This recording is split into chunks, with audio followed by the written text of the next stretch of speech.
Samsagafatuko nidalat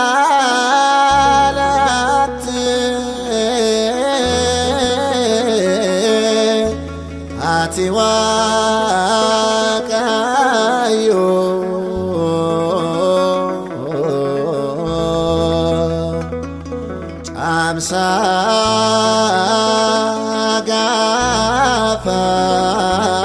Samsagafatuko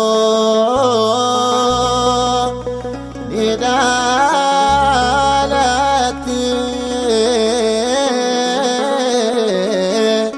ati waqayyo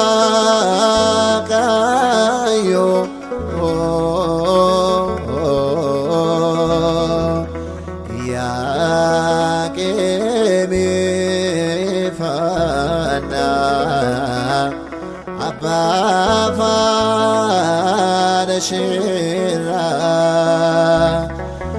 Yaqimi Fana Abba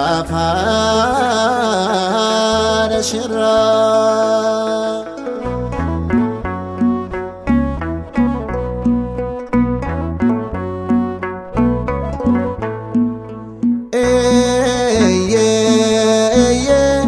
Samsagafatuko innalatti ati waqayyo Samsagafatuko innalatti ati waqayyo Yaqimi Fana Abba Shira Yaqimi Fana Abba Shira Yaqimi Fana Abba Shira Yaqimi Fana Abba Shira Mikael ergaman Oma satin dule Dinisa kan kufe Kocho sarralale Ya maqami dagdo Oman si jallate Ayyina namutab sababa kantate Yaqimi Fana Abba Shira Yaqimi Fana Abba Shira Yaqimi Fana Abba Shira Yaqimi Fana Abba Shira Abjuna kakili ante taf bedriqa alota jaffat kan mulati maqa radibi famton addes kandise addes chakisa adon chalakise Yaqimi Fana Abba Shira Yaqimi Fana Abba Shira Yaqimi Fana Abba Shira Yaqimi Fana Abba Shira Atbal balabaha adochi silmake balbala chofamcho kaneskiel arge Gaa'ela ibbifaman kayyootiif dhalatte addunyaa hundumaaf badhaasa kennamte Yaqimi Fana Abba Shira Yaqimi Fana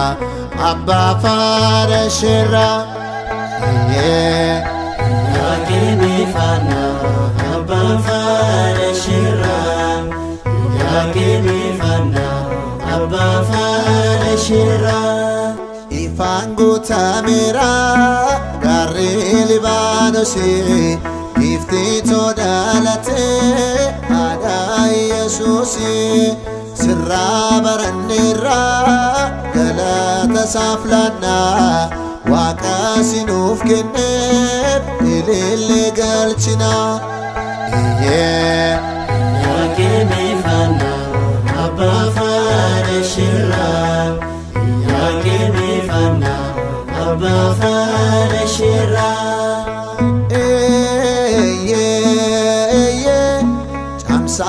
gaafa tokko innalatte ati waaqayyo caamsaa gaafa tokko innalatte ati waaqayyo Iyyaqeemii faannaa abbaa Faarashirraa Iyyaqeemii faannaa abbaa Faarashirraa Iyyaqeemii faannaa abbaa Faarashirraa Iyyaqeemii faannaa abbaa Faarashirraa Iyyaqeemii faannaa abbaa Faarashirraa Ya dubarooti akka warra kaanii fedha fooniif ejjaan kan dhalatte miti annaadhaaf Iyyaqeem irraa qunnamtii gaa'ilaa eebbifamaadhaan dhalatte malee